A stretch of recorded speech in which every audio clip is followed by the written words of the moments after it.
As we wind down here, Mr. Marceau, I want to get your quick thoughts on the Jokers for last night men's and women's Owen Hart Cup tournaments on Dynamite. Maki Itoh, the women's Joker for the women's Owen Hart Cup.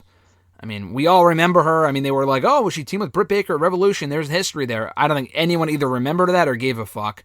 And then Johnny Elite, the former John Morrison, answering the men's tournament as the Joker, entering that. I mean, I thought that was cool. I'm a John Morrison fan. I don't know if they signed him. I would be surprised if they didn't.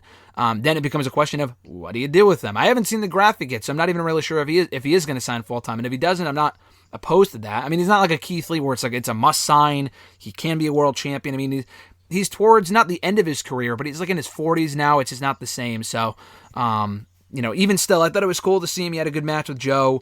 That was fine. The Maki Itoh stuff, I know you would agree, I just couldn't give two fucks about personally. But I know she has her fans and she's over with some people, but it's a very divisive gimmick as far as some people like it, some people fucking hate it. I'm in the latter category personally. Yeah, I mean, I think like you said, Johnny Morrison, John Elite, whatever the hell you want to call him, I'm just going to call him John Morrison because that's what I know him by. I think he's like a perfect example of somebody you bring in for something like this as a one-off, like, good-sized name, but, like, you don't need to turn the lights out. It's not going to, like, break the world. But like you said, he's on the end of his career. He can still work a little bit. I mean, he had a couple botches last night, but, I mean, that kind of just happens when you go to AEW. Just the botches come out of you sometimes. But I thought it was a good match. Like I said, perfect scenario for someone like him. I don't think he'll get signed. I think he's better. They're going to one-off because if they sign him, where do you really put him? They have plenty of other people that they just don't even use. So, I mean, I don't see that happening. Maki Itoh, I honestly just don't understand the appeal. She's not good in the ring. She's not good on the mic. She's just not good at all. I just don't see that. I just don't get it. I mean, I wanted to tweet it out, but I figured I'd get eviscerated. Like, what makes her appealing? But I know people would fucking trash me, so. But I just don't get it. I don't understand. Like, she doesn't do any good. Like, her work's not good. She's just not. I just don't. She's just not good. I don't get it. Yeah, no, I mean, I can understand the appeal to a certain extent. I mean, she's different enough to where the whole singing thing, she doesn't give a fuck. She flips people off. I mean, listen, I'm different in that I understand the appeal, but I'm not a fan. That's not for me personally. That's not my cup of tea. I think she's a fine worker from what I've seen, but what I saw last night with Britt didn't really impress me. I felt like that was the poor placement for someone like her, though, because I think people were. I mean, you had to have been disappointed, right? I mean, there were rumors of, and I know you're not her biggest fan, but Athena, the former Ember Moon, you got Taya Valkyrie in free agency. You have, don't want to say Nia Jax or Lana, because who would give a shit, but, someone like a Tegan Nox or a Mia Yim who just went to Impact, bring her in, or someone else from Impact, like a Jordan Grace or someone, I feel like would have been a bigger deal than Maki Itoh, which is, to me, that is the definition of entertaining. Not even like the hardcore shit, like with the New Japan Forbidden Door stuff that people were arguing, this is a very niche thing. The whole AEW audience is into that stuff, and I'm into it too, so I get it. This is even different. I mean, not even the whole AEW audience is into the whole Maki Itoh thing. It's such a niche thing, and maybe she is popular enough, and I'm getting the whole popularity of Maki Itoh wrong. But I feel like they think that she's a bigger deal than she actually is, and they overestimated how well that would go over on Wednesday night. Yeah, I mean, she's, like you said, I think she's extremely niche. I don't know. I just think, honestly, I'd rather have Anna Jay in the tournament.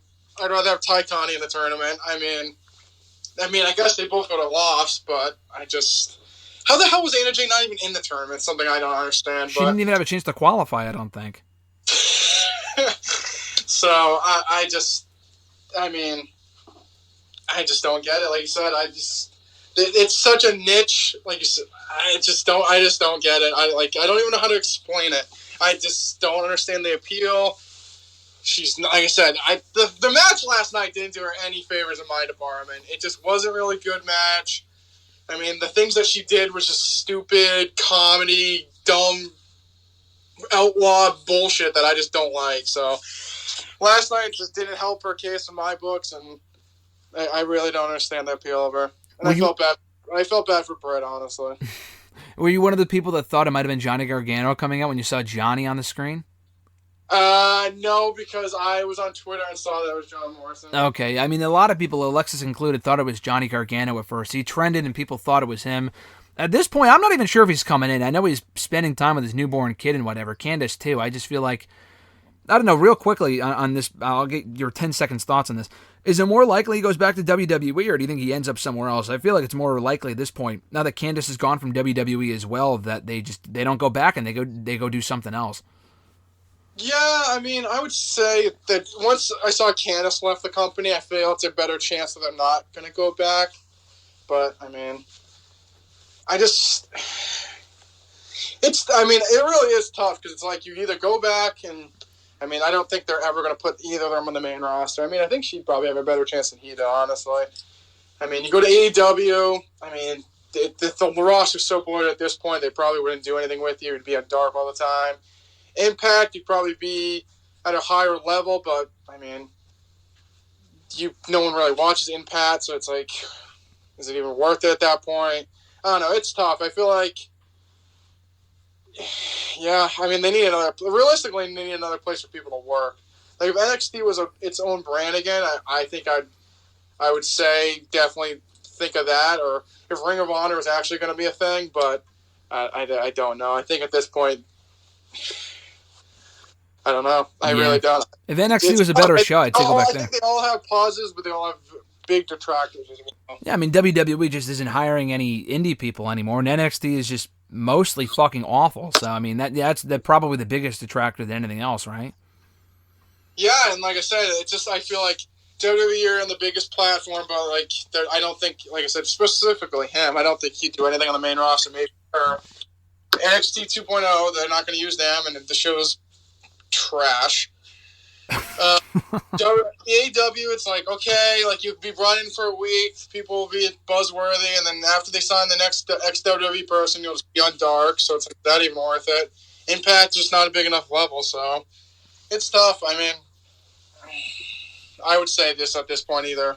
Maybe pick dates and go from there, but I really don't know. Yeah, they're not Cody Rhodes, and they're not being brought into WWE to be this big main event star. Like, I mean, Johnny Gargano and Candice both are tremendously talented, but I just don't see a future for them in WWE. But like you said, in AEW, they'd probably be lost in the shuffle as well. Even Candice, the more women they bring in, and I think they have a great women's division, a lot of them we don't even see on TV, so not really sure that's much of an answer either. In what division? What? You said if they brought her in, she'd be a great addition, but they're never on TV. You said AEW? Yeah, for women's. Yeah, for the women's division in AEW. They have a very good division. They're just never really they're not really a priority there. That's the problem.